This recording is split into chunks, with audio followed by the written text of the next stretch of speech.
तो चलिए आइए अब हम लोग पढ़ते हैं चैलेंजेस ऑफ इंडियन इकोनॉमी। भारतीय अर्थव्यवस्था के सम्मुख चुनौतियां। चुनौतियों का मतलब होता है challenges. Each and every citizen of the country has a right to lead a decent life. Everybody must be able to fulfill his minimum needs such as food, healthcare, housing, basic education, etc. देश के प्रत्येक नागरिक को एक अच्छा जीवन बिताने का अधिकार है। प्रत्येक व्यक्ति को अपनी न्यूनतम आवश्यकताएं जैसे भोजन, स्वास्थ्य की सुरक्षा, आवास, मौलिक शिक्षा आदि को पूरा करने के योग्य होना चाहिए। However, India is a poor country where a large section of the population cannot afford all these. परंतु भारत एक निर्धन देश है। निर्धन होना मतलब पुअर होना, गरीब होना, जहां कुल जनसंख्या के बहुत बड़े भाग के पास इन सब चीजों को प्राप्त करने की क्षमता नहीं है। क्या चीज? Food, health care, housing, basic education. The matter is made worse due to the fact that our economy does not provide adequate employment opportunities so that poor people can get jobs and earn income. इस वास्तविकता के कारण यह और अधिक बुरा हो जाता है क्योंकि हमारी अर्थव्यवस्था पर्याप्त रोजगार के अवसर उपलब्ध नहीं करा सकती जिससे कि निर्धन लोगों को नौकरी मिल सके और वे आय कमा सके। निर्धनता और बेरोजगारी का उन्मूलन हमारी अर्थव्यवस्था के सम्मुख एक बहुत बड़ी चुनौती है। Here, eradication of poverty and unemployment is a major challenge before the economy. Similarly, higher quality of life is achieved by getting proper education and healthcare facilities. Since India is a very large country in terms of population, provision of education and healthcare by the government to all its citizens is also a major challenge. Another important concern before the government is the rising price of commodities in the market, which is called inflation. Rise in price hit the poor and middle class people very badly. So, controlling the price level is a major problem to be dealt with whenever it occurs. Finally, the income of the nation must also grow with rise in population and their wants so that the development process continues. So achieving economic growth every year is also a major challenge before the economy. इसी प्रकार जीवन की ऊंची गुणवत्ता को उचित शिक्षा प्राप्त करके और स्वास्थ्य सुरक्षा सुविधाओं के द्वारा ही प्राप्त किया जा सकता है।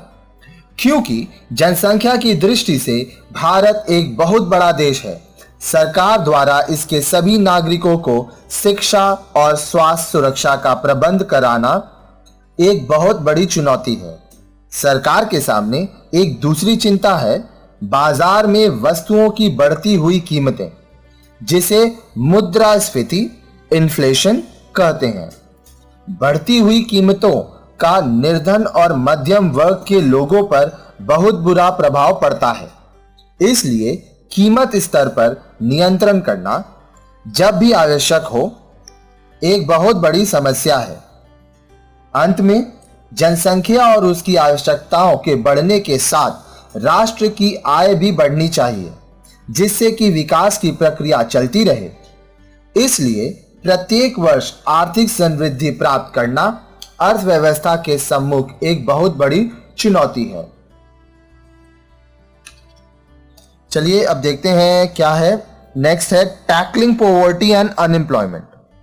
Who is poor in India? निर्धनता और बेरोजगारी को हल करना। भारत में निर्धन कौन है?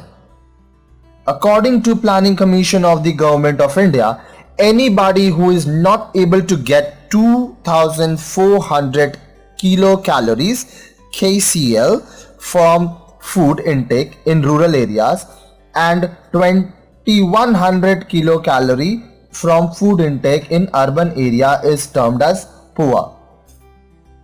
भारत सरकार के योजना आयोग के अनुसार कोई भी व्यक्ति जिसे अपने भोजन से ग्रामीण क्षेत्र में 2400 किलो कैलोरी और शहरी क्षेत्र में 2100 किलो कैलोरी नहीं मिल पाती, वह निर्धन यानी गरीब कहलाता है।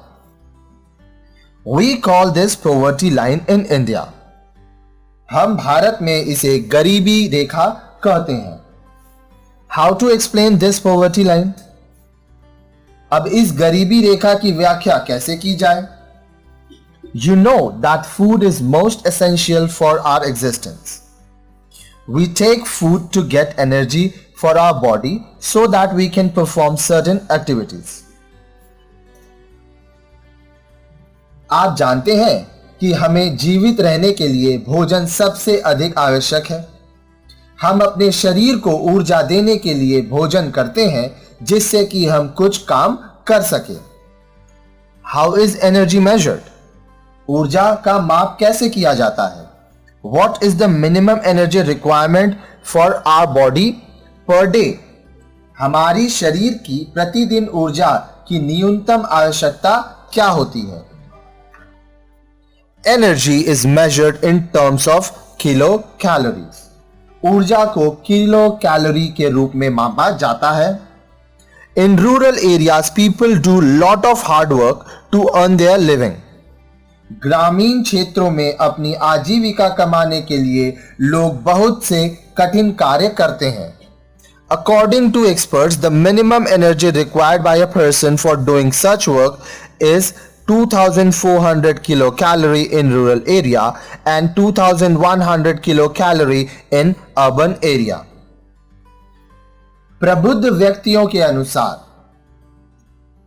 किसी व्यक्ति द्वारा ऐसे कार्य करने के लिए ग्रामीण क्षेत्र में 2400 किलो कैलोरी और शहरी क्षेत्र में 2100 किलो कैलोरी की आवश्यकता होती है। To get this energy, a person requires some amount of food in the form of cereals, pulses, vegetables, etc. To buy these food items, the person must have some amount of money. This implies that if a person is not able to earn this money to buy the food needed in order to get the required energy to do work, then the person is said to be below poverty line or simply poor.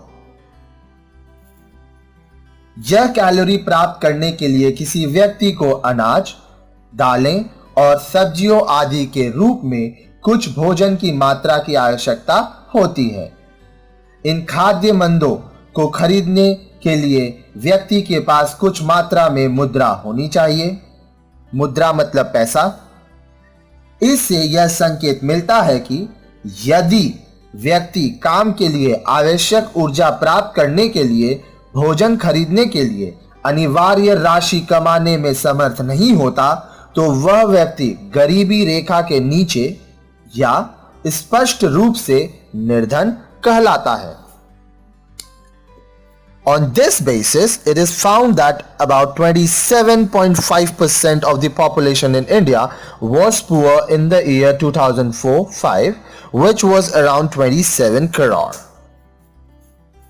इस आधार पर यह पाया जाता है कि भारत में लगभग कुल जनसंख्या का 27.5% भाग वर्ष 2004-2005 में निर्धन था, जो लगभग 27 करोड़ था। But do you think that poverty should be measured only in terms of food intake? Other essential items such as clothing, shoes, etc. also come under minimum requirements. This means that even more money is required to buy all these items. According to the Government of India, if food, clothes, shoes and other non-food items are taken together, then more than 37% of India's population, that is more than 37 crores, were poor. किंतु क्या आप विचार में निर्धनता केवल खाए गए भोजन के रूप में ही मापी जानी चाहिए?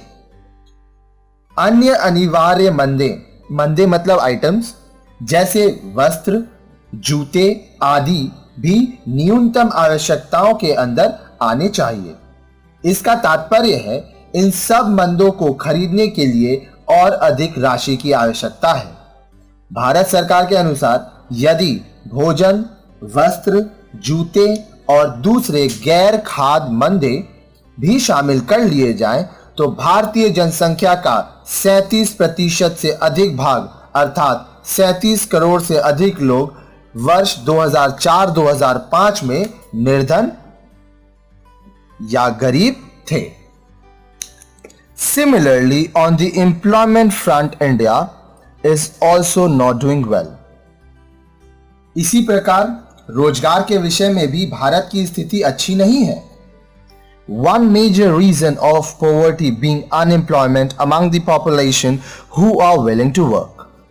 गरीबी का एक प्रमुख कारण उन व्यक्तियों में बेरोजगारी है जो काम करने के इच्छुक हैं। Slow growth of industries, education and training are main reasons for unemployment in India.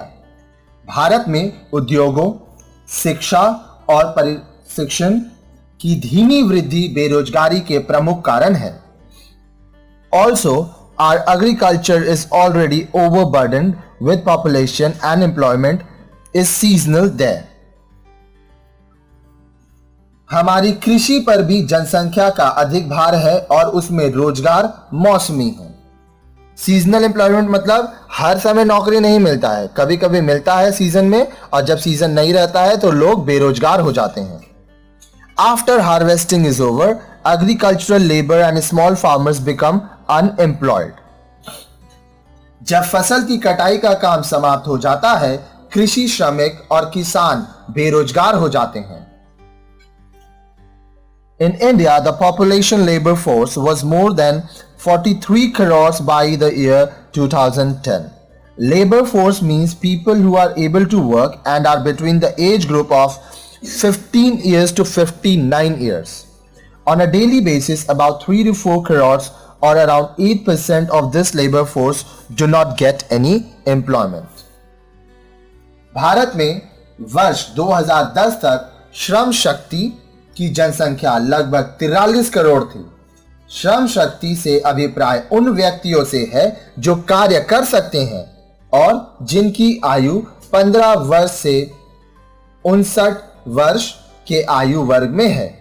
दैनिक आधार पर लगभग 3 या 4 करोड़ या श्रम शक्ति के लगभग 8% लोगों को रोजगार नहीं मिलता।